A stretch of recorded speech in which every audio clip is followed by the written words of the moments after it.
घटना चक्र में आपका बहुत बहुत स्वागत है। सबसे पहले आज का एजेंडा। अपने 5 दिवसीय अमेरिकी दौरे को प्रधानमंत्री नरेंद्र मोदी ने बताया सफल। भारत रवाना होने से पहले अमेरिका को कहा थैंक यू। और प्रधानमंत्री ने सिर्फ उसे सफल नहीं बताया, बल्कि उन्होंने कहा कि संतोषजनक भी है, उससे सेटिस्फाइड भी हैं वो। हमारे साथ हनन मुल्ला साहब हैं, वरिष्ठ नेता हैं सीपीएम के, बहुत बहुत स्वागत है। हमारे साथ अवधेश कुमार जी हैं, वरिष्ठ पत्रकार हैं, बहुत बहुत स्वागत है। हमारे साथ प्रोफेसर सलीम किदवई साहब हैं, SIS centre for international studies Jawaharlal university से हैं, बहुत बहुत स्वागत है आपका। आलोक शर्मा जी प्रवक्ता हैं कांग्रेस पार्टी के, और पुष्पन कुलश्रेष्ठ हैं, वरिष्ठ पत्रकार हैं। सबसे पहले प्रोफेसर सलीम किदवई साहब आपके पास आना चाहते हैं।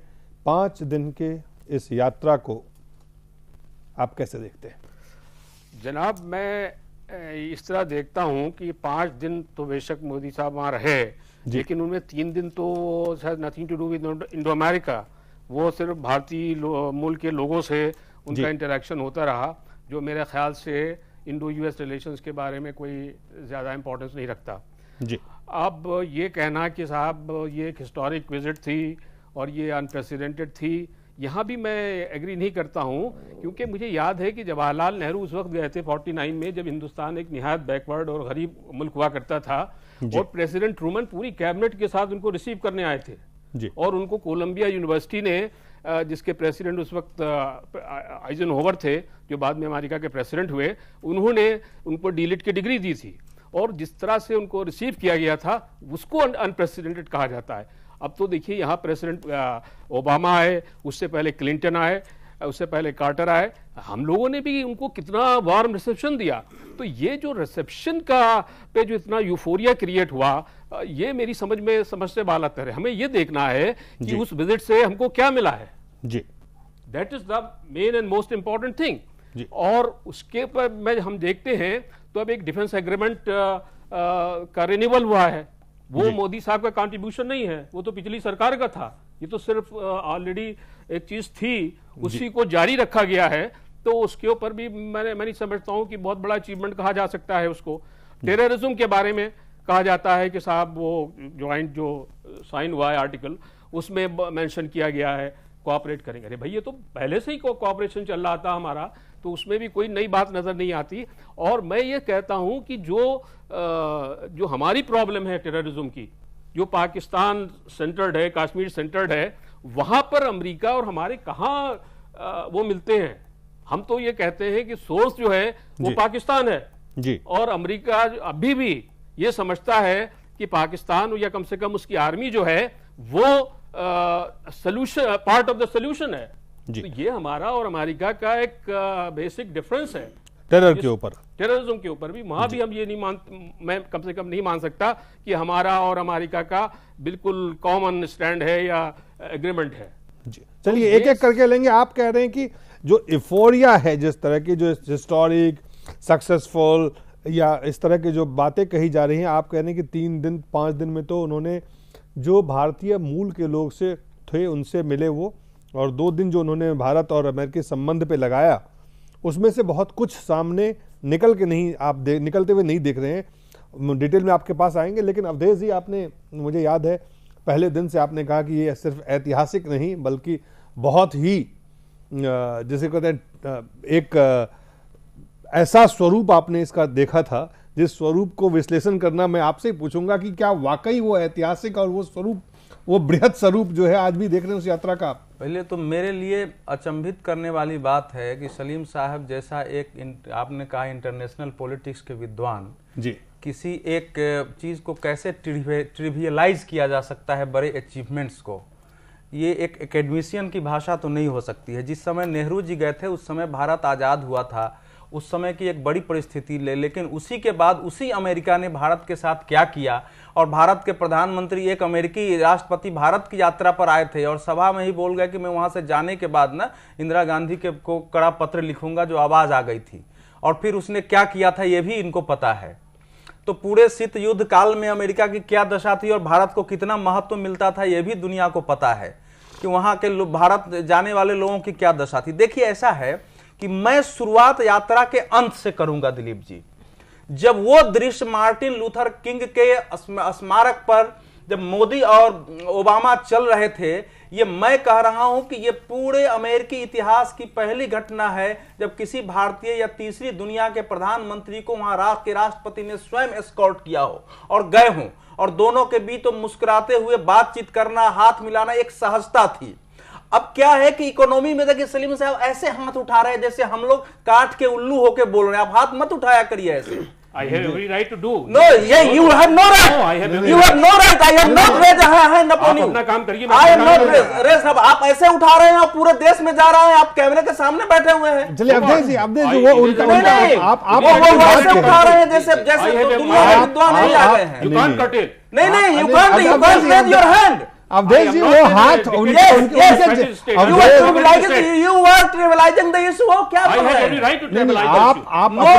आप अपने तथ्यों को रखिए अवधेश जी। वो नहीं, तथ्यों को रखिए, लेकिन कोई बोल रहा है उसमें आप ऐसे हाथ कर देंगे। नहीं, वो उनका सिंबॉलिक क्या जाता है? हाथ बॉडी लैंग्वेज है। वो बहुत गलत और एकदम असभ्य तरीका है वो। नहीं, इट वाज एक्सट्रीमली अनसिविलाइज्ड वे। नहीं, ये नहीं ऐसे नहीं चलेगा। बात रखते हैं। ये भी बात ही है भैया, कोई हाथ ऐसे करेगा तो उसको जवाब तो देना पड़ेगा ना। बात कह दी हो गया। तो मेरा ये कहना है कि उस विजुअल्स में, उसमें चाहे इसके अलावा भी आप ओबामा के साथ मोदी की जितनी तस्वीरें और विजुअल्स देखेंगे उसमें एक गर्मजोशी, एक सहजता, एक स्वाभाविक बातचीत और सम्मान का भाव देखा जा सकता है। तो क्या है कि ये जो हाव भाव होता है उसका कूटनीति में मैं सबसे ज्यादा महत्व मानता हूं। समझौते वगैरह तो अपनी जगह है, हाव भाव को सबसे ज्यादा महत्व मानता हूं। और वहां के जिस प्रकार से वहां के विश्लेषकों ने कहा कि Modi is a gifted leader for India, वो सारे कोई बायस्ड होकर के भारत को ठगने के लिए नहीं बैठे थे। मेरे पास कम से कम 40 सांसदों के वक्तव्य हैं इसमें, वहां के प्रेस की स्टेटमेंट है कि प्रेस ने वहां क्या लिखा है। तो ये ऐतिहासिक इस रूप में नहीं है कि हमने कोई बहुत बड़ा वहां जो है एकदम से कोई नई चीजें कर ली है। नहीं, जो विराट रूप अब पेश कर रहा हूं। देखिए ये पहली बार हुआ है कि अमेरिकी यात्रा के माध्यम से ये दुनिया में संदेश गया है कि भारत फिर से एक विश्व शक्ति के रूप में अभ्युदित हो गया है। एक पूरा जो भारतीय समुदाय में एक ऐसी स्थिति देखी, उस सब का असर प्रशासन पर पड़ा है। ये क्या हुआ है कि अब एक कंप्लीट रोड मैप बन गया है जो इतना साफ पहले नहीं था। ये कह रहे हैं 10 वर्ष डिफेंस पैक्ट बढ़ा है, जरूर बढ़ा है, लेकिन उसमें यह साफ कहा गया है कि जो रक्षा अभ्यास है उसके डायमेंशन हमको बढ़ाने होंगे। उसमें यह भी साफ है कि हम रक्षा खरीद तो करेंगे, लेकिन जिस ढंग से फ्रांस और इजराइल हमको टेक्नोलॉजी दे रहा है उस ढंग से आपको देना पड़ेगा। तो जब स्पष्ट बातचीत होती है भारत और अमेरिका के बीच में, उन्होंने अपनी चिंता रखी, आपने अपनी, एक सेकंड पूरी कर लो, अपनी चिंता रखी। आपको व्यापार करना है, हम 101% तैयार हैं, लेकिन हमारे जो कंसर्न है उसको भी आपको सोचना पड़ेगा, फूड सिक्योरिटी का। हमारे जो सेवा की कंपनियां हैं उसको भी आपको जगह देनी पड़ेगी। तो ये जो बराबरी के स्तर पर आंख से आंख मिला के बात करने की जो होती है ना, वो महत्वपूर्ण है। और ऐतिहासिक इस रूप में भी है कि पहली बार भारत की ओर से राजीव गांधी के बाद, अगर इंटरनेशनल पॉलिटिक्स के विद्वान हैं इनको याद होगा कि न्यूक्लियर डिसआर्मामेंट के प्रस्ताव के बाद संयुक्त राष्ट्र संघ में भारत की ओर से ठोस प्रस्ताव रखे गए, चाहे वो इंटरनेशनल टेररिज्म कन्वेंशन पर हो, चाहे जी ग्रुप को खत्म करने की दिशा में हो, या 70वें वर्ष में पूरा ओवरऑल अपना एस्टिमेट करने की बात हो। ये पहली बार वहां हुआ है। और एक बात और जरा मुझे ये बताइए, सुनिए भारत में, आपने कहा भारत में आज 20,000 लोगों की सभा करने के लिए किसी नेता को कितने पापड़ बेलने पड़ेंगे आप कह सकते हैं। विदेश की भूमि पर 20,000 लोग अंदर और इतने बाहर हो, तो ये सब चीजें बता रही है कि भारत को लेकर के स्वयं भारतवंशी जो दुनिया में उनका आत्मविश्वास बढ़ा है, आपके पास देश के प्रति वापस लौटते हैं, आपके पास में चीजें होती हैं। ठीक है, आप कह रहे हैं ऐतिहासिक है, उस पर कई सवाल अभी मेरे जहन में भी है, मैं भी आपसे पूछना चाहूंगा। जो प्रोफेसर सलीम साहब ने कहा है उनकी भी उन्होंने कहा कि भाई आप फ्यूरिया और तमाम चीजें आप, ये बिल्कुल ठीक है, बहुत अच्छा रिसेप्शन, ग्रैंड रिसेप्शन, ये तमाम बातें ठीक है, लेकिन नेट इस दौरे से क्या निकल के भारत के लिए आया? आलोक जी। देखिए, मैं सलीम साहब की बातों से काफी हद तक सहमत हूं। नेट रिजल्ट, अगर नेट कंटेंट कहेंगे तो इसमें कहीं पर कोई दो राय नहीं है। आज भारतीय जनता पार्टी के प्रवक्ताओं की भी वाणी बहुत मंद पड़ी हुई है। हो सकता है अवधेश साहब ने, क्योंकि 5 दिन से इन्होंने भी एक यूफोरिया बनाया हुआ था कि बहुत बड़ा होगा, तो अपनी बात को जस्टिफाई करने के लिए उनको आज ताकत लगानी पड़ रही है, उनको शब्द और वाक्य ढूंढने पड़ रहे हैं। लेकिन इन्होंने 4-5 चीजें कही हैं, सबसे पहले वहीं से शुरुआत कर लेते हैं। आज ये समझौतों से हाव भाव पर आ गए हैं, तो क्या डिप्लोमेसी हाव भाव से चलती है? डिप्लोमेसी तो हमेशा समझौतों से चलती है, और हमेशा से ही जो भी प्रधानमंत्री वहां पर गया है वही अमेरिका है। तो आप ये कह रहे हैं जो डिप्लोमेसी में जो अवधेश जी हाव भाव का जो असर देखते हैं वो आप नहीं देख रहे हैं? नहीं, जीत बहादुर को लेकर भी हमने बहुत हाव भाव देखे थे। चाइना के प्रेसिडेंट आए थे साबरमती के किनारे, साबरमती के किनारे जब हाव भाव देखे थे, वो बहुत लाल रंग का अवधेश साहब के कुर्ते जैसा ही वो एक जो था, क्या वो झूला था उसके ऊपर। उसके बाद 3 दिन बाद क्या हुआ अवधेश साहब को बेहतर पता है हमसे।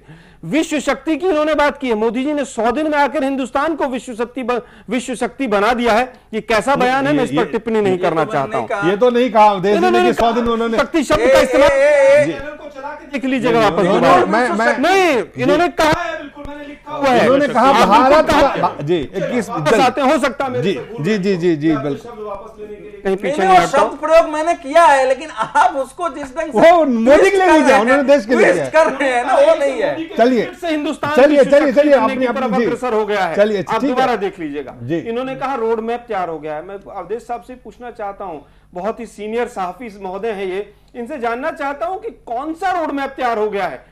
आप बताएं, क्या टेररिज्म से पाकिस्तान में कोई ज्वाइंट किसी तरह की कोई डिक्लेरेशन आई है कि हम पाकिस्तान के टेररिज्म से लड़ेंगे? क्या दाऊद के ऊपर कोई स्टेटमेंट आई है? किसी भी तरह की कोई वहां पर आप ज्वाइंट डिक्लेरेशन में कागज नहीं देख रहे हैं। आए हैं 2 लोग, आकर अपना वक्तव्य देकर चले गए हैं। इन्होंने कहा कि रक्षा डायमेंशन हमेशा आगे बढ़ेंगे। अरे रक्षा डायमेंशन हमेशा से ही बढ़े पिछले 50 साल में। जब भी रक्षा मामलों के ऊपर अभ्यास, साझा अभ्यास की बात हुई है, उसके अंदर हमेशा डायमेंशंस बढ़े हैं। इन्होंने कहा आंख से आंख मिलाकर उन्होंने बात की है। कौन से प्रधानमंत्री ने आंख से आंख मिलाकर बात नहीं की? और आंख से आंख मिलाकर बात करने का वहां पर कोई 82 किलो की कुश्ती चल रही थी कि वहां पर आंख से आंख मिलाकर बात करेंगे आप? अरे आप हमेशा डिप्लोमेटिकली वे में बात करेंगे। आंख से आंख कई बार नहीं भी मिलती हैं, लेकिन रिजल्ट्स आ जाते हैं। इन्होंने यूनाइटेड नेशंस की बात कही कि जी को ग्रुप को खत्म करने की बात कर दी। अरे व्यंग कसा है आपने, ठीक है, क्या रिजल्ट आता है अभी समय बताएगा। इन्होंने कहा 70 वर्ष की बात, 70 की जगह 60 भी होते, 60 से पहले 50 भी हुए थे। यूनाइटेड नेशंस में, IMF में किसका कितना कंट्रीब्यूशन है, कौन कैसे कंट्रोल करता है उसको, ठीक है। हमने भी, कांग्रेस पार्टी ने भी उस बात की बड़ाई की है कि आपने यूनाइटेड नेशंस में सिक्योरिटी काउंसिल में अपनी बात बहुत अच्छे से रखी है। लेकिन क्या कांग्रेस के जब भी प्रधानमंत्री गए उन्होंने नहीं रखी थी? क्या रिजल्ट आया है उसका? क्या ज्वाइंट डिक्लेरेशन में किसी तरह का आश्वासन आपको मिल पाया है? नहीं मिल पाया है। आतंकवाद के ऊपर मैंने पहले भी एक दिन आपके शो में बताया था, 193 में से 151 देशों के शासनाध्यक्ष ने किसी ना किसी रूप में आतंकवाद की बात की है। आज हम जानना चाहते हैं, आप गरबा तो देख आए, वहां पर H1B वीजा की अवधि कितनी बढ़ी, H1B वीजा की कितनी संख्या आप बढ़ा कर आए हैं, कौन सी संधि आप ब्लैक मनी पर करके आए हैं? आपने ब्लैक मनी के ऊपर बहुत रोना रोया था। क्या अमेरिका के साथ आप कोई भी उस दिशा में एक कदम उठा पाए हैं? डेवलपमेंट की बात जॉन कैरी साहब कह के गए थे, यहां पर हमारा जो व्यापारी वर्ग है वो पूरी तरह से लालायित है यहां पर आकर व्यापार करने के लिए, क्योंकि बहुत बड़ी मार्केट है। आप ABCD वहां भी सुना रहे हैं, आप विपक्ष को कोस रहे हैं, वहां पर आप ऐसा शो कर रहे हैं कि शौचालय में नहीं शुरू कर दिए बनाने, हिंदुस्तान में कभी शौचालय ही नहीं थे। आप 6 महीने पहले कह रहे थे कि बाजीगरों का देश है, बाजीगरों की पहचान होती है। आज आप कह रहे हैं कि माउस से पूरा वर्ल्ड घूम रहा है, तो क्या आपने बना दिया इसको? अरे आप अपनी ही बातों में कॉन्ट्राडिक्ट कर रहे हैं। आपने जो जो पहले 6 महीने पहले किया है उसको 6 महीने की स्टेटमेंट उठाइए। चलिए वो एक अलग, आप कांग्रेस पार्टी और बीजेपी के रूप में जी वो मैं देख लूंगा, लेकिन हमें हमारे साथ चाहता हूं जी, मैं संक्षिप्त में कहना चाहता हूं, नेट रिजल्ट देखा जाता है। आज वो देश के प्रधानमंत्री हैं, हम भी कह रहे हैं सफल हैं, चाहे 2 ही कदम चले, लेकिन आप उसको स्टेट्समैनशिप बना दें और आप ऐसा कर दें कि साहब वहां मेडिसन स्क्वायर में अगर वो भाषण दे आए हैं 20,000 लोगों के सामने तो कोई प्रलय आ गई है, ऐसा कुछ नहीं। बहुत शांति से आगे चला जाता है वर्ल्ड डिप्लोमेसी में। मैं समझता हूं हम कांग्रेस पार्टी और बहुत शांति से, मुझे हमारे प्रधानमंत्री हैं, बहुत शांति से हमारे साथ हनन मुल्ला साहब लोग आते ही नहीं है ना, समस्या तो इनकी भी है, भारत में भी नहीं आती है। ना करें, आप पत्रकार हैं। नहीं, हमें पत्रकार हूं और आप सारी बातों को जो है काट रहे हैं, तो मुझे क्या करना पड़ेगा? आपने कोई बात कही, मैंने काटी है। नहीं, आप मेरी बात को काटिएगा। 20,000 नहीं 20 लाख की भीड़ भी आई है। एक कमर्शियल ब्रेक हमें आलोक जी लेना पड़ेगा। सुनिए राजीव जी का भाषण, commercial break. I am young, I have dreams जी, आप बताइए ना। एक छोटा सा ब्रेक लेना पड़ेगा, हमारे साथ और भी 2 मेहमान हैं, एक छोटा सा ब्रेक लेना पड़ेगा, ब्रेक के बाद जल्द वापस लौटते हैं।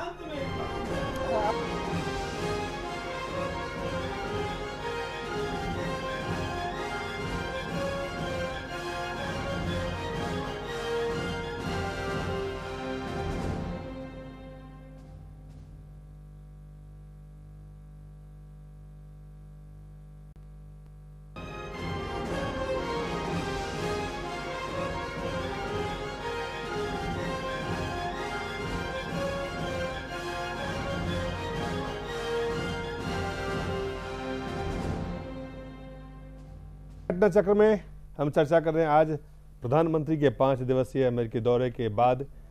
प्रधानमंत्री ने कहा है कि ये सफल दौरा है और भारत रवाना होने से पहले अमेरिका को उन्होंने धन्यवाद कहा है। सबसे पहले हनन मुल्ला साहब, अब आपकी बारी है। इस पूरे यात्रा 5 दिन के बाद प्रधानमंत्री वहाँ से भारत आ गए और आप ये समझ लें कि इस वक्त जब हम ये चर्चा कर रहे हैं तो हम इस आकलन में लगे हुए हैं कि इस 5 दिन से भारत को और अमेरिका संबंध एक तो कहाँ पे गया, किस स्तर पे गया, नेक्स्ट लेवल पे कह रहे गए, और उससे भारत के लिए कितना फायदा हुआ है। 2 अलग अलग सवाल है। एक सवाल तो यही है कि जो कोई प्रधानमंत्री जब हमारा देश से कोई देश में जाते हैं तो हमारा देश का जो हकीकत है जैसे वहाँ प्रतिष्ठा करना चाहिए, उसके साथ साथ वहाँ क्या फ़ायदा हम ले सकता हमारा देश के लिए वो देखना चाहिए। तो इसकी दृष्टिकोण से जो प्रधानमंत्री का विजिट है ये कोई इसमें कुछ अच्छाई तो है। जो सवाल आया उठाया, कुछ संबंध में दोनों देश के अंदर बेहतर बनाने का जो कोशिश है उसमें कोई अच्छाई है, मगर इसको जिस तरह प्रेजेंट करने का कोशिश हो रहा है ये कोई नया बात नहीं है। जिस दिन से मोदी को भारतवर्ष में प्रधानमंत्री बनाने के लिए तैयारी शुरू हुआ है उस दिन से जिस तरह उसको उठाने का, उछालने का, उसका यूफोरिया तैयार करने का जो एक संगठित प्रयास चल रहा है वो प्रयास इस घटना में भी देखा है। उसमें जैसा उसका काम जरूर है। 3 दिन तो ड्रामा था, 3 दिन ड्रामा हुआ, 2 दिन मीटिंग हुआ। ड्रामा को हमारा अवधेश भाई बड़ा बहुत महत्व घटना बना के, ये बीजेपी का प्रतिनिधि नहीं है मगर उससे ज्यादा है। कोई बीजेपी रहता तो शायद इतना तेज बोल नहीं पाता था। बीजेपी को डिफेंड करना इतना बड़ा डिफेंडर मैं कभी देखा नहीं आज तक कोई जर्नलिस्ट को। सत्य को नहीं बताना चाहिए। वो कह रहे हैं जी, वो कह रहे हैं सत्य नहीं है, वो सत्य नहीं, बनाया हुआ सत्य है।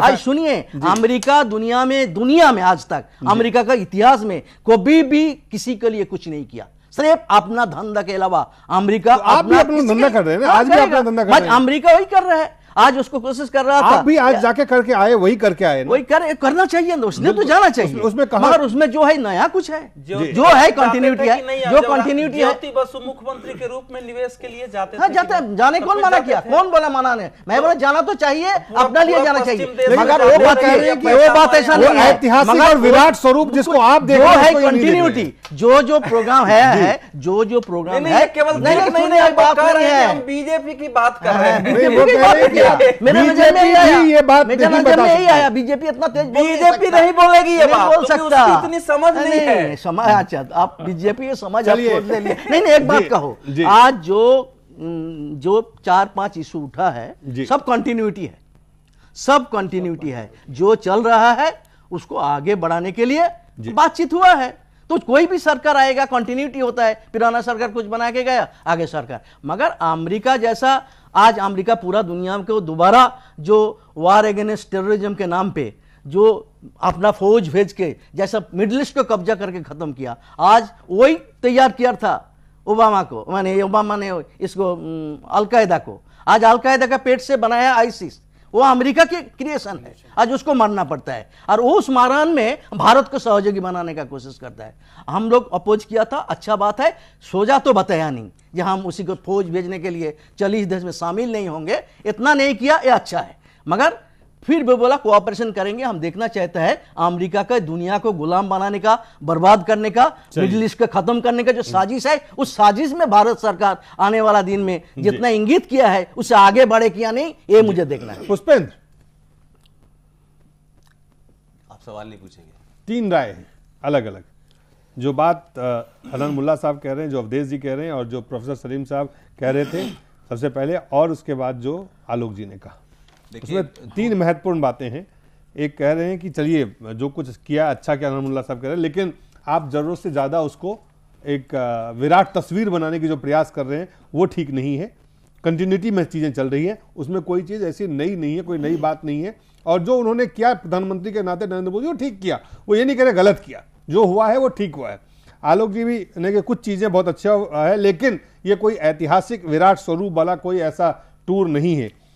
लेकिन जो बात प्रोफेसर सलीम साहब कह रहे थे, कहा कुछ हुआ ही नहीं है। नहीं, जो बात प्रोफेसर सलीम किदवई साहब कह रहे थे कि आप ग्रैंड रिसेप्शन, वार्म रिसेप्शन से मत देखिए, आप देखिए कि दोनों देश के संबंध में और खास करके भारत के दृष्टिकोण से कितनी चीजें वाकई जमीन पे हकीकत में कितनी चीजें भारत के लिए फायदेमंद हुआ, ये जरूरी देखना है जो वो कह रहे थे। देखिए, इस बहस को या मैं समझता हूँ इस बातचीत में एक चीज़ मिसिंग ये हो रही है कि हम तमाम सारे लोग ये कह रहे हैं कि साहब हम उनसे ये नहीं मिला, हम लेने क्या गए थे, हमारा एजेंडा क्या था।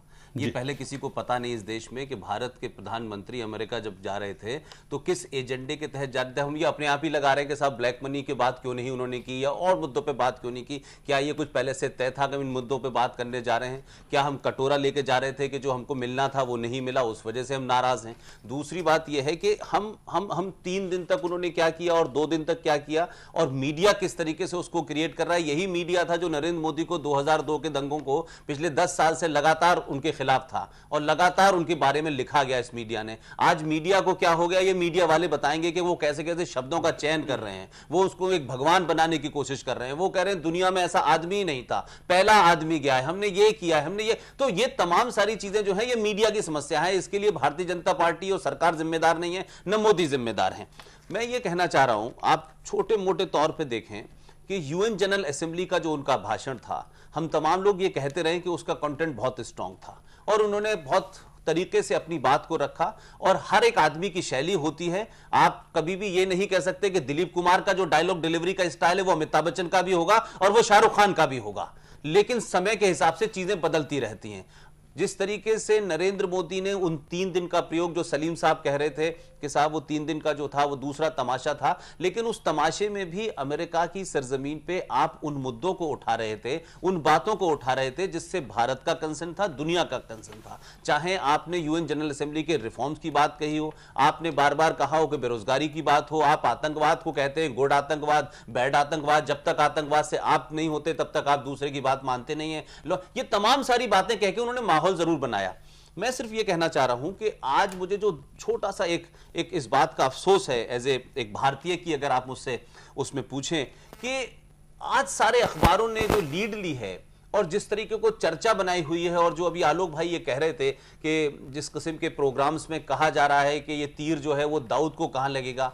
दाऊद एक छोटा, अगर हम देखें तो एक क्रिमिनल गुंडा बदमाश है, और उसको पकड़ने के लिए, हाफिज सईद को पकड़ने के लिए, उस हाफिज सईद को जिसने आपके घर में आकर के बम लगाया, लोगों को मार के चले गए, उसकी प्लानिंग थी, दुनिया ने उसको टेररिस्ट घोषित कर दिया, अमेरिका ने उस पर एक इनाम भी घोषित कर दिया। अब आप ये चाहते हैं कि हिंदुस्तान की स्थिति इतनी कमजोर है, हिंदुस्तान इतना लाचार है कि अमेरिका जब तक उसकी सैंक्शन नहीं देगा आप दाऊद को नहीं पकड़ सकते, या वो दुश्मन जो भारत के खिलाफ षड्यंत्र करते हैं उनको नहीं पकड़ सकते। और इस खबर को इस तरह से बनाना कि साहब दाऊद दी कंपनी को हम पकड़ लेंगे, अब अमेरिका हमारे साथ है, तो मुझे लगता है कि भारत को यह भी कहने का एहसास नहीं होना चाहिए कि हम बहुत बड़ी पावर हैं। अगर आप 2 ऐसे लोगों को नहीं पकड़ पा रहे जो मोस्ट वांटेड है आपके इंडिया में, और वो कहीं भी है दुनिया में, तो फिर आप ये मत कहिए हम बहुत बराबरी की बात कर रहे हैं। ये कहने में अच्छी बात है कि आपने मजबूती से हाथ मिलाया और सख्ती के साथ आपने बात की और अल्फाजों में जरा ज्यादा दबाव दे दिया, उससे बात नहीं बनती है। बात यह है कि लश्कर तोयबा और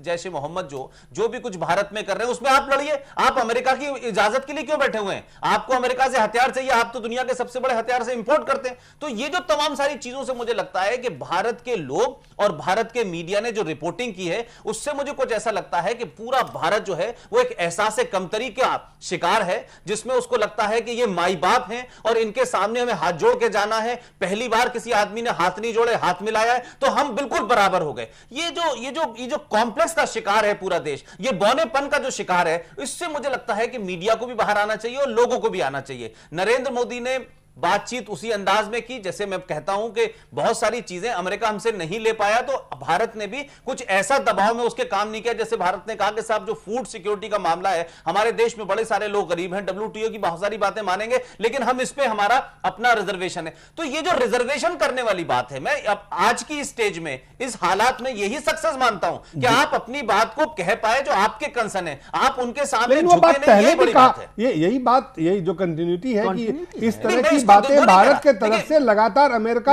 आज अगर अमेरिका मैं इसको इस एंगल से देखता ही नहीं हूं कि राजीव गांधी बहुत कमजोर थे और मनमोहन सिंह बहुत कमजोर थे। मैंने कहा हर आदमी की अपनी शैली होती है बात करने की, कोई आदमी धीरे बोलता है, कोई जोर से बोलता है, कोई चिल्ला के बोलता है, हर एक का अलग शैली होती है। लेकिन ये तो मीडिया ने क्रिएट किया है ना, मीडिया इसके लिए जिम्मेदार है कि उन्होंने ये कर दिया है, उन्होंने वो कर दिया है। मैं कह रहा हूं कि मीडिया क्या मैनेज कर लिया भारत सरकार ने कि सर्वस्व वही बोल रहा है जो भारत सरकार चाहती है? यही मीडिया 2 महीने पहले कुछ और बोल रहा था। तो ये मीडिया के लोगों को बताना चाहिए कि आज यकायक ऐसा क्या हो गया कि एक युग पुरुष, ये तमाम बड़े बड़े शब्दों का, अल्फाजों का इस्तेमाल हो रहा है। इसके लिए मीडिया को जिम्मेदार होना चाहिए और इस देश के लोगों को जिस तरह से मीडिया ने बताया हमारी बात के सामने आप खड़े थे, आज आप बराबर में आ गए। जो असल मुद्दा, एक बार हम फिर से प्रोफेसर सलीम किदवई के पास चलते हैं। और सलीम साहब, जो महत्वपूर्ण सवाल है कि भारत और अमेरिका का जो संबंध है वो संबंध बहुत बेहतर नहीं है अब तक भी, और ये संबंध बनाने के लगातार प्रयास किए गए हैं, पिछले दशक में भी किए गए, उससे पहले भी किए गए हैं।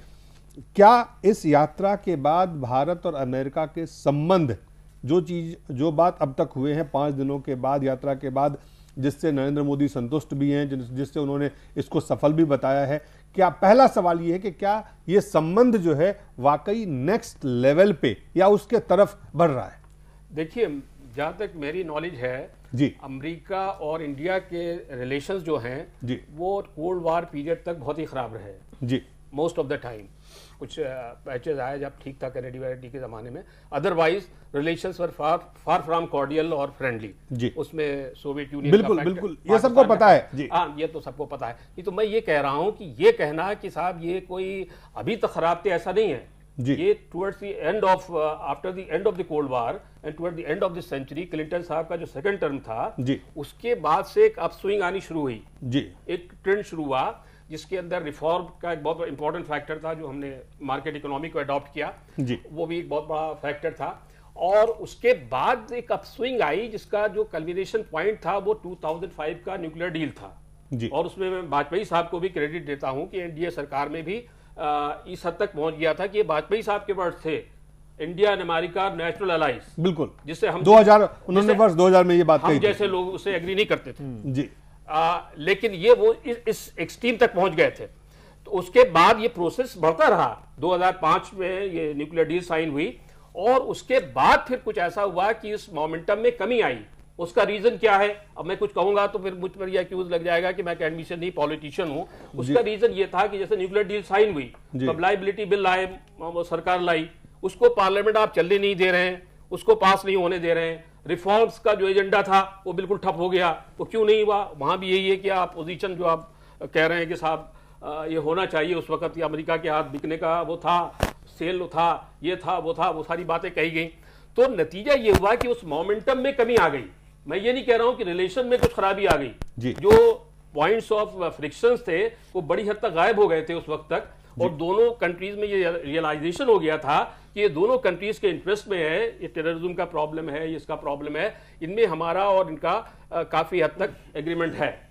लेकिन जो मोमेंटम में कमी आई है वो मैं समझता हूं कि इस विजिट के बाद वो मोमेंटम दोबारा हासिल हो गया है काफी हद तक, और उसमें और प्रोग्रेस होगी और डेवलपमेंट होगी, और ये दोनों कंट्रीज के इंटरेस्ट में है। जो इस वक्त वर्ल्ड की सिचुएशन है और जो दोनों कंट्रीज की नीड्स एंड रिक्वायरमेंट्स हैं उसमें ये बिल्कुल ये कहें कि नरेंद्र मोदी इस संबंध को गति देने में कामयाब सफल रहे हैं, और इस गति से जो है चीजें बेहतर होने की, खास करके भारत और अमेरिका में के जो संबंध है वो बेहतर होने की आप उम्मीद कर रहे हैं। जो ये एक तो ये पक्ष है, लेकिन जो दूसरा पक्ष है जो आप जिसपे की जो सबसे बड़ा पक्ष है कि भारत आतंकवाद से लगातार जूझ रहा है 4 दशक से। क्या 4 दशक से जो अमेरिका का रुख है आतंकवाद पे, और जो अब रुख है, और जो इसके बाद जो बराक ओबामा के साथ उनकी बैठक, शिखर वार्ता के बाद या जो कुछ निकल के आया है, क्या वाकई भारत आतंकवाद से जिस तरह से लड़ रहा है, आतंकवाद के खिलाफ अमेरिका भी लड़ रहा है, लेकिन दोनों की जो प्रधानमंत्री जो उन्होंने संयुक्त राष्ट्र के महासभा में कहा कि गुड टेररिज्म और बैड टेररिज्म की जो बात उन्होंने उसको रिपीट भी किया, तो क्या टेररिज्म को लेके वाकई चीजें कुछ रास्ते पे दोनों देशों के बीच में आई? ये एक सवाल है सलीम साहब आपसे। देखिए, टेररिज्म का इश्यू जो है ये ऐसा है जिसके ऊपर दोनों कंट्रीज फेस कर रहे हैं और सफर कर रहे हैं। दोनों कंट्रीज नहीं कि बल्कि दुनिया भर सफर कर रही है। लेकिन मुझे याद आता है कि 2000 जब ये 9/11 का इंसिडेंट हुआ तो ये उम्मीद की जा रही थी कि अमेरिका ने जब ये वार ऑन टेररिज्म शुरू किया तो उसमें इंडिया को एक प्रोमिनेंट प्लेस दी जाएगी, और उस वक्त के डिफेंस मिनिस्टर ने पब्लिकली इसको डिक्लेयर भी किया था, जॉर्ज फर्नांडिस साहब ने। लेकिन अमेरिका का रिस्पांस क्या था? अमेरिका ने उस ऑफर को हमारे एक्सेप्ट नहीं किया और उसके बजाय पाकिस्तान को फ्रंटलाइन स्टेट एक्सेप्ट कर लिया, जो हमारे लिए बहुत बड़ा सेटबैक था। एक शॉकिंग बात थी कि पाकिस्तान जो इन्वॉल्व है पूरी उसमें, उसको आप उनके अपने रीजन, यही मैं कह रहा हूं कि अमेरिका और इंडिया के परसेप्शंस डिफरेंट है। अमेरिका एक सुपर पावर है, अमेरिका एक वर्ल्ड ग्लोबल पावर है, और हमें एट द मोस्ट एक रीजनल पावर है। तो अमेरिका के सामने दूसरी बहुत सी बातें होती हैं जो हमारे सामने नहीं है। रीजनल पावर भी नहीं, हम एक इमर्जिंग इकोनॉमी है, आज इमर्जिंग इकोनॉमी है। तो उसमें यह समझना कि हमारे और अमेरिका के परसेप्शंस एक जैसे हो जाएंगे एक नहीं, उसमें क्या कोई परिवर्तन आया? मेरा सवाल यह है कि आज जब 5 दिन की यात्रा के बाद क्या अमेरिका के राष्ट्रपति और भारत के प्रधानमंत्री की बैठक के बाद जो अनाउंसमेंट्स हुए हैं, जो घोषणा हुई है, जो बात कही गई है, उसमें क्या आतंकवाद को लेके क्या अमेरिका भारत के साथ आतंकवाद से लड़ने के लिए जो वाकई एक गंभीर, जिसे कहते हैं पहल करना, आगे जाना, रास्ते को आगे बढ़ाने की कोशिश हुई है इसमें या नहीं हुई है? मैं आपसे ये जानना चाहता हूं। नहीं, मेरे ख्याल से तो इसमें कोई चेंज नहीं हुआ है। अब ये कुछ कहना और ये उसमें लिख देना ये और चीज है, लेकिन जो भी हम आगे जाके देखेंगे, टाइम बताएगा कि इसमें आप ये कहते हैं आतंकवाद को लेकर जो भारत की पहले स्थिति थी वो आज भी है, उसमें कुछ बहुत ज्यादा परिवर्तन नहीं हुआ है। पुष्पेंद्र, आप कुछ कहना चाह रहे हैं? देखिए, एक बात तो है कि मैं ये नहीं मानता कि कुछ नहीं हुआ है, और जो जो स्पेसिफिक सवाल है आतंकवाद को लेकर, इसी आतंकवाद पे कह रहा हूं, जिसको नरेंद्र मोदी ने बहुत प्रभावी ढंग से रखा है। वही बात कह रहा हूं। देख लीजिए ना, देखिए जो गुड आतंकवाद और बैड आतंकवाद की जो बात कही थी वो हक्कानी नेटवर्क को ध्यान में रखते हुए उन्होंने कही थी, और इस वक्त जो स्टेटमेंट जारी हुआ है, ये अलग बात है कि इस स्टेटमेंट का अमली जामा कैसे पहनाया जाएगा, जमीन पे कैसे क्या है स्टेटमेंट में जो भारत के dismantle of safe havens for the terrorist, ये भारत का मौक़िफ़ रहा है। क्या वो पाकिस्तान इंक्लूड करता है? जो प्रोफेसर सलीम साहब कह रहे हैं कि पाकिस्तान को उन्होंने अपना फ्रंट लाइन टेरर से लड़ने के लिए एक मुल्क बनाया।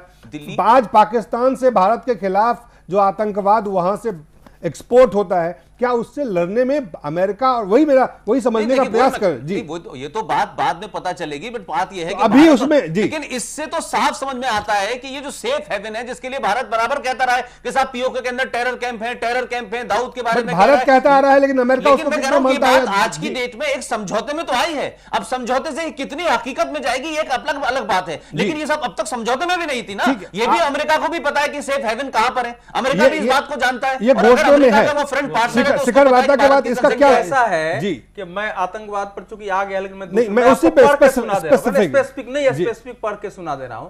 नरेंद्र मोदी का स्टेटमेंट पहले क्या था कि दक्षिण और पश्चिम एशिया सहित विश्व में पनप रहे आतंकवाद की चुनौतियों से निपटने के लिए भारत और अमेरिका में आतंकवाद की निरोधक पहल और इस संदर्भ में खुफिया सूचनाओं का हमने आदान प्रदान करने पर सहमति व्यक्त की। एक तो वो स्टेटमेंट था, लेकिन जो वहां के अधिकारियों ने फिर बाद में जब पत्रकारों को ब्रीफ किया तो उसने ये बताया कि हमने पहला तो यह किया है कि आतंकवाद के खिलाफ जो भी लड़ाई है उस किसी गठबंधन में हम शामिल नहीं होंगे, बिल्कुल स्पष्ट भारत ने किया है। दूसरा यह है कि अफगानिस्तान में जो त्रिपक्षीय साझेदारी है वो सैन्य सहयोग की बजाय विकास के मुद्दे पर आधारित हो। हम नहीं चाहते कि हम केवल सैन्य का गठबंधन बढ़े, बिल्कुल साफ साफ किया है। तीसरा उसमें यह है कि जो लश्कर तैयबा, सुनिए ना, लश्कर, अरे सुनते ही नहीं, लश्कर तैयबा जैसे मोहम्मद दाऊद कंपनी, अल कायदा, हक्कानी नेटवर्क, उसके समूहों और आपराधिक नेटवर्कों को ध्वस्त करने के लिए संयुक्त और सतत प्रयास करने पर सहमति, ये उसके इसका मतलब आलोक जी, इसका मतलब क्या हुआ? हमको जरा पूरा मैं आपके पास वापस आऊंगा।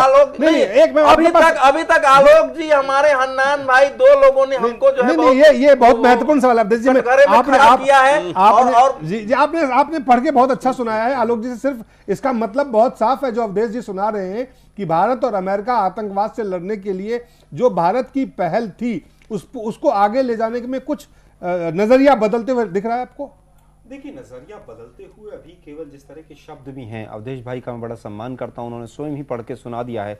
उन्होंने तमाम जो शब्द लिए, खुफिया जानकारी को साझा करने की सहमति व्यक्त की है, वो पहले का है, उसके बाद उन्होंने जो जी, उसके बाद जो है प्रयास पर सहमत। कुछ मान लीजिए ना, देश का सवाल है सर। मैं ये नहीं कह रहा, अरे नरेंद्र मोदी देश का प्राइम मिनिस्टर है, वो बीजेपी का केवल नेता नहीं है। मैं पहले भी कहना चाह रहा था, जो अंतिम वाक्य था कि देश के प्रधानमंत्री हैं, नहीं वो कहीं पहिए को गति मिली है, हम उस बात से सहमत हैं। मैंने 2 बार अपने वक्तव्य में कहा।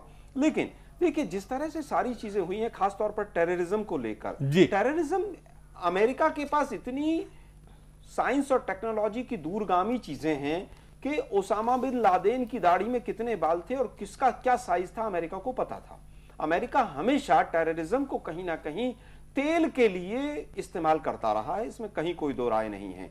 चाहे वो अफगानिस्तान का रहा हो, चाहे वो मामला इराक का रहा हो, सच्चाइयां बहुत दूर रही हैं जो अमेरिका के। लेकिन इस जो बाद में अधिकारियों ने जो बात बताया है मीडिया को, और जो बात अवधेश जी बता रहे हैं, इस संदर्भ में अगर आप देखें तो भारत जो लगातार कहते आ रहा है, और अगर आप चाहे वो लश्कर तैयबा का हो, चाहे जैसे पहली बार शामिल हुआ है सर, चाहे जितने भी आतंकवाद के जो इंफ्रास्ट्रक्चर है उसको खत्म करने को लेके अगर बयान दिए गए हैं, तो गंभीरता से इस पे विचार किया गया है, इस पे कहा गया है, विचार किया गया है और आगे बढ़ाया जा रहा है। इस बात को तो मानेंगे। मैं उम्मीद करता हूं कि जो बयान दिए गए हैं उस पर गंभीरता से दोनों देश आगे कदम बढ़ाएंगे, वही दोनों देशों के हित में भी है। लेकिन अभी 10 दिन पहले, 15 दिन पहले ही पाकिस्तान के विदेश मंत्रालय की तरफ से जो स्टेटमेंट आई थी हाफिज सईद को लेकर, यूएसए की कोई टिप्पणी नहीं थी उसके ऊपर कि वो हमारा देश का संपन्न नागरिक है। अब आपके साथ एक समझौता या एक करार या जो बातचीत आगे बढ़ रहा है, तो इसके बाद ही वो चीज आप उम्मीद कर सकते हैं। मैं नहीं समझता कि कोई नया समझौता टेररिज्म पे भारत और अमेरिका नहीं, ये जो चीजें हैं, ये पहले क्या भारत और अमेरिका के बीच में, प्रोफेसर सलीम साहब, क्या पहले ये देखने को मिला था? जो बात अवधेश जी अभी आपको पढ़ के जो सुनाया गया कि आतंकवाद के इंफ्रास्ट्रक्चर को ध्वस्त करने में अमेरिका और भारत दोनों, ये पहले से भी रिटर्न फॉर्म में है। नहीं, रिटर्न फॉर्म में नहीं, ये था सर हमारे पास। पीछे का भी फैक्ट सुना सकता हूं, अधिकारी की बुक पढ़िए, इंडो यूएस रिलेशन। नहीं, हम उसका क्यों पढ़े?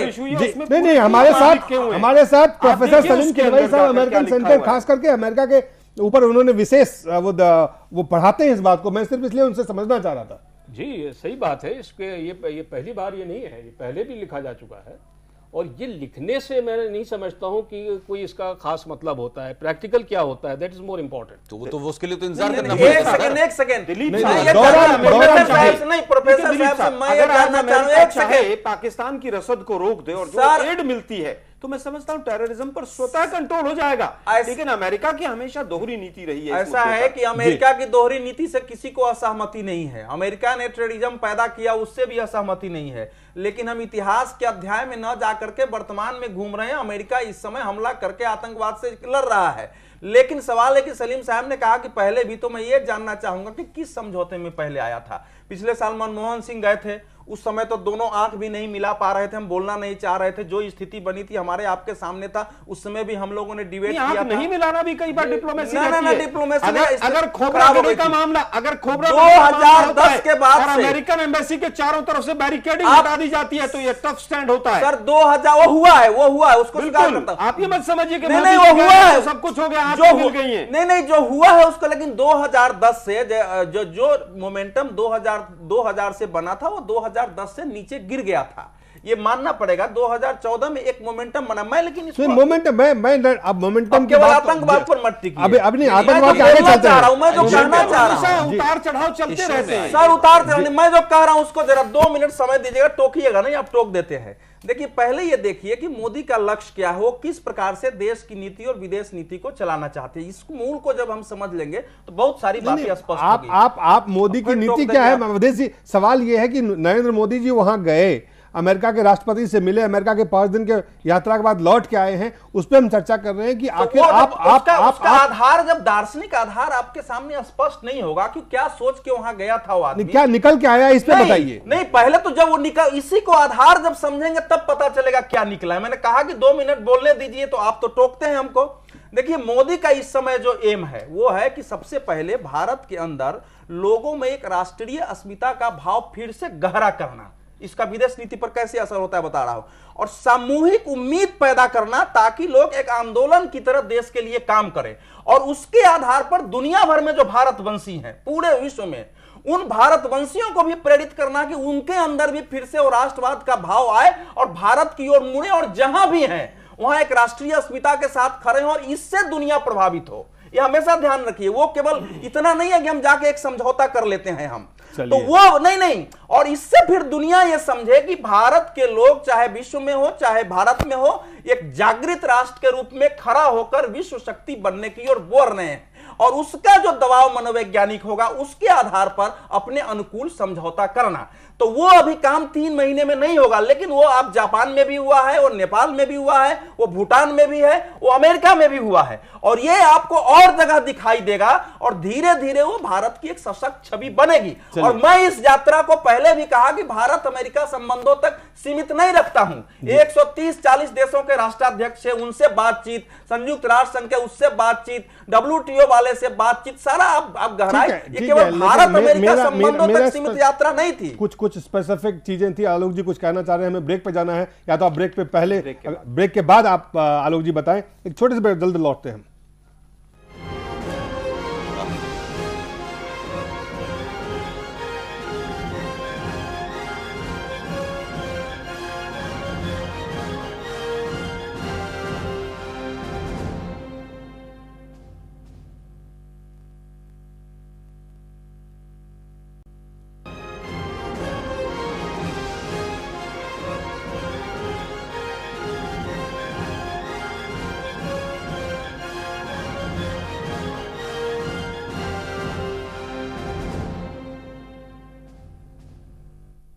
एक बार फिर से स्वागत है। घटना चक्र में चर्चा कर रहे हैं 5 दिन के प्रधानमंत्री नरेंद्र मोदी के अमेरिका दौरे पर।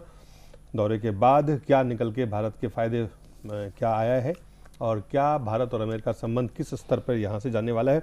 ब्रेक पे जाने से पहले आलोक जी आप कुछ कहना चाह रहे थे? देखिए, 4-5 चीज़ें अभी निकल कर सामने आई हैं। आपने भी ब्रेक के दौरान जिक्र किया उनका। टेररिज्म पे हमने काफ़ी चर्चाएं की। मैं समझता हूं टेररिज्म पे कहीं ना कहीं यूएसए का एक बायस्ड अपना व्यू रहता है, कैसे किस तरह की देश की ताकत को कैसे इस्तेमाल किया जाए। तो बहुत जल्दबाजी में हम कोई बहुत उम्मीद करें, मुझे नहीं लगता है। दूसरा विषय जो आपने वर्ल्ड पीस की बात की कि वर्ल्ड पीस में किस तरह से भारत की भूमिका हो सकती है, मैं समझता हूं कि कोल्ड वॉर के बाद जो बाइपोलर वर्ल्ड था वो अब कहीं ना कहीं मल्टीपोलर होता चला जा रहा है, और जो रिमलैंड और हिंटरलैंड की थ्योरीज थी वर्ल्ड जियोपॉलिटिक्स में, वो सब फेल हो गई। ये केवल इकोनॉमिक्स की जो थ्योरीज हैं वो चल रही हैं। इसके बाद आपने कहा कि इन्वेस्टमेंट की बात। देखिए, इन्वेस्टमेंट यूएसए का कोई भी व्यक्ति होता है, वो अगर कनॉट प्लेस से टी शर्ट भी खरीदता है तो वो बहुत सोच समझ कर खरीदता है कि टी शर्ट की लाइफ कितनी है और ये कहाँ बनी है, इसमें एनवायरनमेंट का क्या पुट है। तो अमेरिका बहुत कॉन्शियस है इस चीज में। अगर अपने साथ कोई भी घटना उसकी घटती है, अगर उसके पत्रकार को इराक में मारा जाता है, तो अगले दिन ही ओबामा सब तमाम लोगों के सामने आकर कह देते हैं कि हम ISIS पे अटैक करेंगे। लेकिन कश्मीर के अंदर इतने लोग मारे गए, कभी ओबामा ने प्रेस कॉन्फ्रेंस नहीं की। तो कई चीजें जो रीजनल कॉपरेशन से भी संबंधित है, चाइना का क्या रुख रहेगा, और चाइना से भी कहीं ना कहीं ज्यादा अभी ईरान और रशिया दोनों जो हमारे बहुत अच्छे कोलेटरल पार्टनर्स रहे हैं, उनका क्या रुख रहेगा, इन चीजों का रिजल्ट आते आते पता चलेगा। जहां तक बात अभी 4-5 चीजें आई हैं, अमेरिका हमें फोर्स कर रहा है कि इंटेलेक्चुअल प्रॉपर्टी राइट्स जो वहां के हैं आप उनको एनफोर्स कीजिए, प्रोडक्ट पेटेंट से प्रोसेस पेटेंट पर आप लेकर आइए। तो मैं समझता हूं ये अमेरिका के गुप्त छुपे हुए एजेंडे हैं। उन्होंने मोदी जी को जाने से पहले ड्रग प्राइस कंट्रोल अथॉरिटी जो है उसके पर कतरवाने के लिए मजबूर किया। पिछले 5-6 दिन में आप देखिए कई ऐसे लाइफ सेविंग ड्रग्स थे जिनकी कीमतें बढ़ गई हैं। तो बहुत सब चीजों को पॉजिटिव देखना बहुत इंपॉर्टेंट नहीं है जी। उन्होंने नहीं कहा कि स्किल डेवलपमेंट में हम आपकी मदद करेंगे, उन्होंने क्या कहा कि हम डिफेंस यूनिवर्सिटी में आपकी मदद करेंगे, क्योंकि डिफेंस का माल वो यहां बेचना चाहते हैं। कहीं ना कहीं वो विचारधारा आएगी, वो टेक्नोलॉजी आएगी यूनिवर्सिटी में, उसकी तरफ कहीं ना कहीं हमारे डिफेंस के लोगों का ध्यान आकर्षण होगा। तो मैं समझता हूं अमेरिका आज भी जो भी कर रहा है वो हमेशा अपने हितों को ध्यान में रखकर करता है, अपने नागरिकों। लेकिन इसमें अंतर इस बात है कि भारत के प्रधानमंत्री ने जिस ठोस तरीके से अमेरिका को भारत के प्रतिनिधि के रूप में जो बात उन्होंने, चाहे वो फूड सिक्योरिटी को लेके हो, WTO की बात को लेके हो, चाहे प्रोसेसेस और बाकी न्यूक्लियर कोऑपरेशन पे हो, उन्होंने भारत की, चाहे UN सिक्योरिटी काउंसिल के रिफॉर्म पे हो, उन्होंने तमाम भारत की बातों को प्रभावी ढंग से रखा, और उस पर जो चीजें हुई है वो प्रभावी ढंग से शब्दों में अब दिख भी रहा है। मैं ये सवाल पूछना चाह रहा हूं। 3 बिंदु आपने बहुत इंपॉर्टेंट इंगित किए हैं। सबसे पहला न्यूक्लियर कॉपरेशन डील वाली बात है, जो 1-2-3 एग्रीमेंट था हमारा। मैं समझता हूं उससे स्ट्रॉन्ग एग्रीमेंट मोदी जी नहीं बनवा सकते हैं, या उसमें कोई भी एडिशन डिलीशन नहीं करवा सकते हैं। इसके बाद आपने दूसरा जो विषय लिया कि उन्होंने सिक्योरिटी काउंसिल के पुनर्गठन के ऊपर जो चर्चाएं की हैं वो बहुत सॉलिड वे में की हैं। मैं समझता हूं इससे ज्यादा कहीं ना कहीं विश्व स्तर पर, विश्व के पटल पर हमने प्रयास किए हैं। ये तो केवल स्टेटमेंट रही है, हमने लॉबिंग तक की है। यूनाइटेड नेशंस में शशि थरूर जी जब वहां पर जॉब में थे, उस समय का अगर आपको याद हो तो हम बहुत थोड़े से उससे चूक गए थे सिक्योरिटी काउंसिल में अपनी परमानेंट मेंबरशिप के लिए। लेकिन अच्छी बात है, देश के प्रधानमंत्री अगर उन्होंने ठोस तरीके से रखा है और मीडिया उसको उस रूप में देखता है तो नहीं, मीडिया मैं तो आपसे पूछना चाहता हूं, देखिए कोई भी है उसको हम स्वागत करते हैं। देश के लिए अगर कोई भी चीज ठोस तरीके से देखी जाती है तो मैं समझता हूं वो देश के लिए भले की चीज। चलिए, कुल मिलाकर के हनन मुल्ला साहब, इस विजिट को अगर हमें आकलन करना हो, इसको एनालाइज करना हो, या इसको ये कहें कि इस विजिट से भारत के लिए या भारत अमेरिकी संबंध के लिए, दुनिया में ग्लोबल पीस के लिए, रीजनल पीस के लिए, कुल मिलाकर के इसको कैसे आप देखेंगे? आप सामग्रिक रूप से देखो जी, तो एक शब्द में बोलो तो मैं निगेटिव नहीं बोलूंगा, पॉजिटिव बोलूंगा। पॉजिटिव मगर इसमें जो सकारात्मक पहल, मगर वो जो कंटिन्यूटी है, जो कंटिन्यूटी है वो चलेगा। वो बढ़ जैसा हथियार खरीदना, और हथियार बढ़ाएंगे खरीदना, न्यूक्लियर डील्स में वो कोशिश करेगा अमेरिका का दावा, वो कुल मिलाकर के ये मगर इसको ठीक है, मोदी जी जिस तरह प्रधानमंत्री के रूप में सवाल रखा है दुनिया के सामने, ये एक इंडिया का बात रखा है, ठीक है, मगर इसको अभी लागू करने का सवाल है। जो समझौता हुआ है आज तक, समझौता में कोई ये सारे इंक्लूडेड नहीं। आप इसको सफल बताएंगे, इस विजिट को सफल कहेंगे कि सफल विजिट सफल रहा है? सफल तो सफल रहा है, ठीक है। प्रोफेसर सलीम साहब, इसको आप सफल मानेंगे? मैं देखिए कॉशियस ऑप्टिमिस्ट हूं जी, मैं वेलकम करता हूं विजिट को, और अच्छी शुरुआत कही जा सकती है। लेकिन ये समझना कि साहब इस विजिट से बहुत कुछ निकला है और बहुत कुछ निकलने वाला है, ये नहीं, एक स्टेप है, एक बहुत दूर हमको जाना है इंडो यूएस रिलेशंस में, और उसके अंदर ये एक फर्स्ट स्टेप था, और इसके बाद हमें और बहुत कुछ करना है ग्राउंड लेवल पर, जो हमारी ग्राउंड रियलिटीज हैं उनको देखते हुए। Like can you be specific on that? कुछ स्पेसिफिक चीजों को बता पाएंगे आप इस वक्त उसमें, जो आप कह रहे हैं ग्राउंड लेवल जो हमें करना है? हाँ, सबसे बड़ा तो ये टेररिज्म का ही इश्यू है। अब इसके ऊपर अगर हमारी बातचीत जो है वो डिफरेंट लेवल पर नहीं होती है, सिर्फ ओबामा और मोदी साहब बात कर लेते हैं तो उससे थोड़ी काम चलेगा। अब आप पिछली हिस्ट्री देखिए, डिप्लोमेसी जो चीज है वो बहुत स्लो प्रोसेस होता है, ग्रेजुअली इसमें प्रोग्रेस होती है। ये नहीं होता है कि एक मीटिंग हो गई और उसके अंदर सारे। आप इसको सफल यात्रा मानेंगे? Cautiously what you said? हाँ, कॉशियसली मैं इसको कहूंगा कि एक अच्छी शुरुआत है जी, और ये इसको मैं वेलकम करता हूं, ऐसी बात नहीं जी। आलोक शर्मा जी, देखिए, जहां तक हमारे प्रधानमंत्री गए हैं और तमाम जो चीजें हुई हैं, कहीं ना कहीं भारत का संदेश विश्व में गया है और इसका स्वागत करते हैं हम। लेकिन आने वाले इस समय में रिजल्ट्स क्या आते हैं, इस पर बहुत ज्यादा कुछ डिपेंड करेगा। केवल आप सोचें कि साहब वहां गए थे और केमछो और पानी का गिलास पर एक घंटा डॉक्यूमेंट्री चले, उससे डिप्लोमेसी आगे बढ़ेगी, तो मुझे उस पर कहीं ना कहीं प्रश्न चिन्ह है।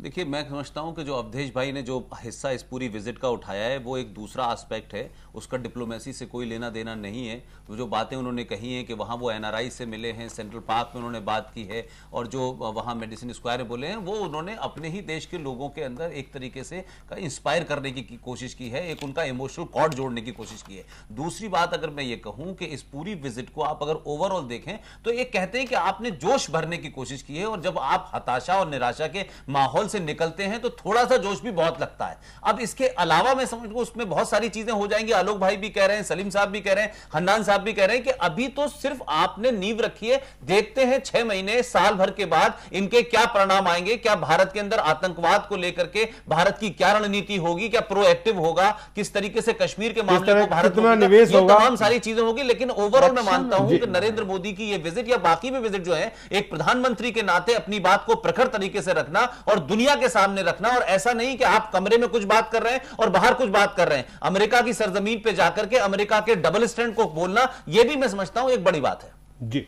अवधेश जी, आखिरी शब्द आपसे, वो विराट स्वरूप और जो आपने ऐतिहासिक बताया था, इसको सफल भी मानेंगे पूरी तरह से? मैंने जो आधार बताया है कि इस आधार पर वो चल रहे हैं, उसको मैं अगर मानता हूं तो मैं इसको 100% सफल मानता हूं। ये नहीं है कि मैं उसको परिणति के रूप में देखता हूं जी। एक वायुमंडल दुनिया में भारत को लेके कि एक अभ्युदय राष्ट्र का हो रहा है, उसका असर विदेश नीति कूटनीति पर व्यापक पहले से नहीं हो रहा था ना, पहले से नहीं हो रहा था। ये बहुत अटल जी के नहीं, एक बार लाल बहादुर शास्त्री के समय हुआ, दूसरा इंदिरा गांधी के समय थोड़ा सा हुआ था जब बांग्लादेश राजीव गांधी गए थे तब भी नहीं, राजीव गांधी के समय ऐसी ऐसा अभ्युदय नहीं था। ये जो है पूरी दुनिया में, तो उसको एक कूटनीति को नरेंद्र मोदी ने एक नया रूप देने की अपनी ओर से कोशिश, सीधा बोलो।